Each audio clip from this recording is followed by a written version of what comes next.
Assalamualaikum warahmatullahi wabarakatuh. Di sini kami kelompok dengan anggota saya sendiri, Dahvan Olive Ramadan, sebagai perwakilan menjelaskan videonya, dan ada Ferry Yulia Rahman, ada Rindu Purwa, sama Adisti Pitaloka. Di sini kami akan menjelaskan pengerjaan UAS kita di mata kuliah komputasi awan dengan tugas sesuai yang diarahkan sama dosen dengan menginstal Docker dan menjalankan beberapa aplikasi web pada Docker tersebut. Kita pakai Nextcloud untuk domainnya, domain utama, dan WordPress untuk subdomainnya. Seluruh proses akan didokumentasikan dan akan dikumpulkan pada saat UAS. Baik, di situ saja untuk penjelasan pertama ini. Langsung saja ke step yang pertama. Kita masuk ke tahap pertama. Kita langsung menuju ke konsol atau terminal yang sudah disediakan sama VPS-nya. Kita login saja. Kita masukkan username sama password kita. Dan kita langkah pertama kita harus update dulu. Ketikkan saja terminal seperti ini. Sudosu langsung kita ketikkan untuk update-nya. Ikutin saja seperti ini untuk perintah di terminalnya, dan kita tunggu beberapa detik saja sampai selesai. Baik, kita masuk ke langkah kedua. Pertama-tama kita harus update dulu, biar selalu update, sudo apt update gitu aja. Dan kita akan menjalankan dua perintah ya. Perintah yang pertama itu biar kita yang nantinya sudah install Docker, kita bisa mengelola dan menambah repo. Jadi kita ketikkan perintah seperti ini aja, ikutin aja. Nanti yang perintah kedua kita pakai biar sistem kita nanti bisa mengunduh atau mengakses paket lewat HTTPS, jadi secara aman. Jadi terminalnya perintahnya seperti ini, ikutin saja. Dan kita tunggu beberapa detik dan selesai. Baik, sekarang untuk step ketiga ini juga penting. Kita biar nantinya bisa mengambil key atau kunci resmi dari Docker system agar Ubuntu itu percaya dan memverifikasi paket Docker yang kita unduh. Jadi kita harus ketikkan terminal seperti ini ya. Ikutin saja seperti yang ada di video. Biar nanti repo kita itu sudah dipercayai sama Ubuntu-nya. Intinya seperti itu untuk perintah step yang ketiga ini. Ikutin saja seperti di video. Baik, kita masuk ke step yang keempat. Di sini tadi kita sudah mendapatkan key-nya ya, key dari Docker resmi. Jadi kita bisa untuk saat ini bisa menambahkan langsung repositori resmi dari Docker-nya atau dari sumbernya, sehingga nanti sistem bisa menginstal dan memperbarui Docker secara langsung dari sumber resminya, seperti itu. Ikutin saja perintah di terminal ini. Ini nanti akan beberapa perintah ya untuk step yang keempat. Ikutin saja dulu untuk yang step pertama. Ini akan menambahkan repo-nya dulu. Ikutin sampai selesai. Nanti ketika sudah selesai jangan lupa di sudo apt update lagi biar terbaru lagi. Kalau sudah apt update, masuk ke install Docker-nya. Sekarang langsung install pakai perintah seperti ini. Kita tunggu ya nantinya sampai selesai, cuma beberapa detik aja.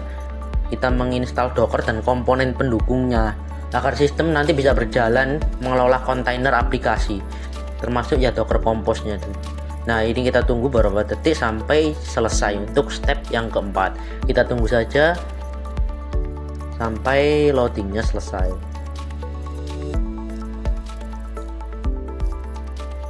Dan kita cek versinya dan sudah ada. Baik, kita masuk ke step yang kelima. Kita bikin foldernya dulu. Untuk folder utama namanya uas/project gitu aja. Nanti kita coba bikin ya. Kita coba bikin dua folder lagi untuk layanan yang nanti akan dibikin webnya. Kita pakai Nginx, proxy.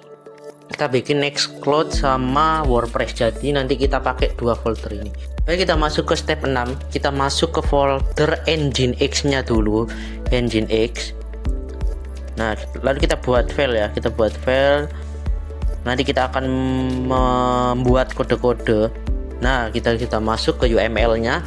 Nah, kita bikin konfigurasi pakai kode ya, konfigurasi yang nantinya berfungsi ya untuk mengatur akses domain dan subdomain ke tiap kontainer aplikasinya langsung. Jadi ini berfungsi sebagai pengatur lah, intinya pengatur untuk Nginx proxy-nya ini. Jadi nanti bisa ngatur nih domainnya itu pakai yang Nextcloud dan subdomainnya itu yang pakai WordPress. Jadi ketikkan saja perintahnya seperti di video ini sampai selesai ya. Ini agak lama, ini agak banyak untuk kodenya karena kita mengkonfigurasi satu persatu, ngetik pun juga satu persatu. Seperti kita lihat di video, spasinya nanti spasi itu harus sama persis. Kalau ada yang kelebihan atau kekurangan nanti tidak akan kedetek atau tidak akan jalan seperti itu. Kita ketikin saja kode-kodenya sampai selesai, bisa dilihat saja seperti di video saat ini ya.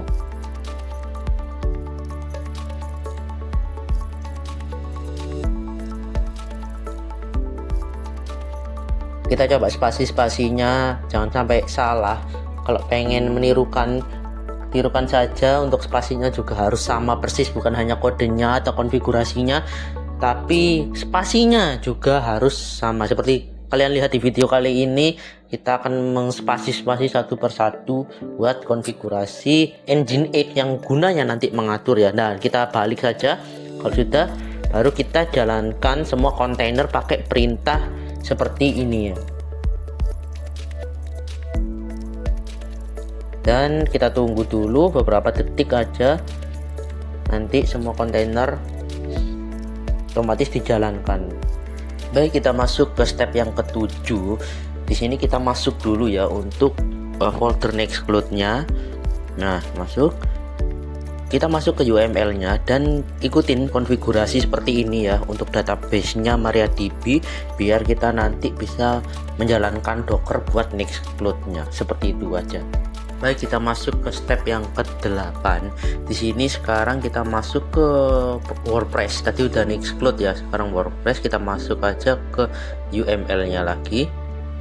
Kita pakai atau kita ketik konfigurasi seperti di Nextcloud tadi. Tapi tadi kita skip, kita coba untuk yang WordPress kita ketik saja satu persatu. Bisa dilihat pada video kali ini bisa dilihat untuk konfigurasinya semuanya, nanti image-nya, MariaDB untuk database-nya dan lain-lain bisa diikuti. Dan ini semua harus sesuai, meskipun spasinya misal ada 5 ya harus 5, nggak boleh kelebihan ataupun kekurangan, nanti bisa tidak jalan nanti atau tidak kedetek untuk WordPress atau Docker WordPress-nya. Dan ikutin saja sampai videonya selesai pada konfigurasi folder yang WordPress-nya ya. Ini untuk subdomainnya nanti. Kita lihat atau kita ketik saja seperti di video. Kalau memang ada yang pengen coba praktek, bisa dilihat atau bisa mengikuti video berikut sampai selesai. Nanti ada spasinya juga harus sama. Kalau 5 ya 5 spasinya, kalau 6 ya harus 6, nggak bisa kelebihan atau kekurangan seperti itu. Kita coba lihat sampai konfigurasi untuk folder WordPress-nya atau untuk subdomainnya sampai selesai.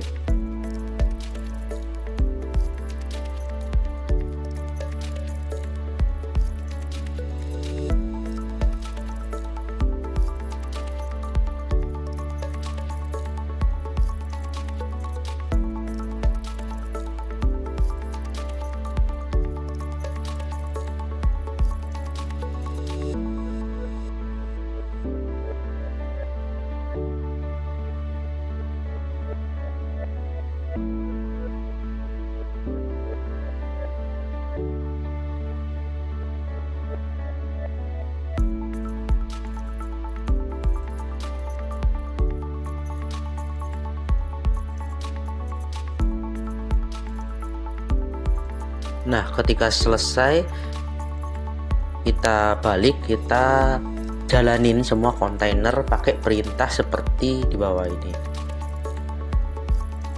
Dan kita tunggu berapa detik sampai semua akan jalan kontainernya. Dan kita coba lihat, nah sudah jalan. Baik, kita masuk ke step yang ke-9. Kita masuk aja ke Nginx. Kita pakai IP VPS ya. Kita tambahin aja portnya 81. Kita login saja kita punya akun, kita akan konfigurasi untuk domain sama subdomainnya buat Nextcloud sama ini WordPress-nya. Nah, kita masuk ke host, kita masuk ke proxy host. Nah, kita coba isi untuk domain names-nya yang pertama, untuk IP-nya juga sama portnya. Nah, kita bikin lagi untuk si WordPress-nya tadi untuk Nextcloud ya, kita samakan ya. Untuk nama domain itu pakai WP ya, pakai WP, tapi untuk IP-nya tetap sama pakai VPS sama portnya seperti itu. Kita isi aja pakai WP untuk subdomainnya. Nah, kita udah dua bikinnya, kita coba masuk atau akses ya untuk Nextcloud. Nah, sudah bisa, ini domain utama ya, sudah bisa terpasang untuk Nextcloud-nya. Coba kita akses WordPress-nya.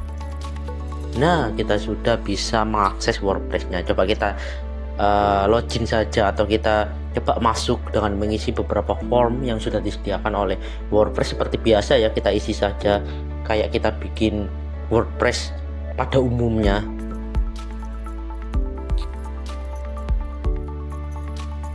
Nah, coba kita login dulu. Habis ini kita akan coba merubah tampilan biar kita akses WordPress-nya nanti berubah tampilannya, tidak seperti tadi ya, karena kita harus disuruh login dan lain-lain. Kita coba mengisi di sini, kita isi aja UAS mata kuliah komputasi awan. Ini harusnya isinya bebas. Kalau di video ini kita coba saja sekreatif kita untuk UAS pada mata kuliah komputasi awan kita. Kalian kalau memang pengen mengikuti video ini, tidak harus wajib untuk desain websitenya meniru kita, tidak ya. Coba kalian bisa desain seperti sekreatif kalian sendiri. Kalau ini kita memang untuk UAS, jadi coba kita modifikasi seperti yang diminta atau sehubungan dengan UAS kita. Nah, kita coba isi aja, ini sudah disediakan semua ya, tinggal nanti kita coba akses apakah sudah bisa dipublish WordPress-nya atau tampilannya sudah selesai. Kita coba aja otak-atik, kita coba plugin atau widget-widget yang sudah disediakan sama WordPress-nya. Nah, kita coba save. Nah, kita akses dan selesai. Ini tampilannya kalau sudah diedit atau dimodifikasi. Sekian, segitu aja. Terima kasih. Assalamualaikum warahmatullahi wabarakatuh.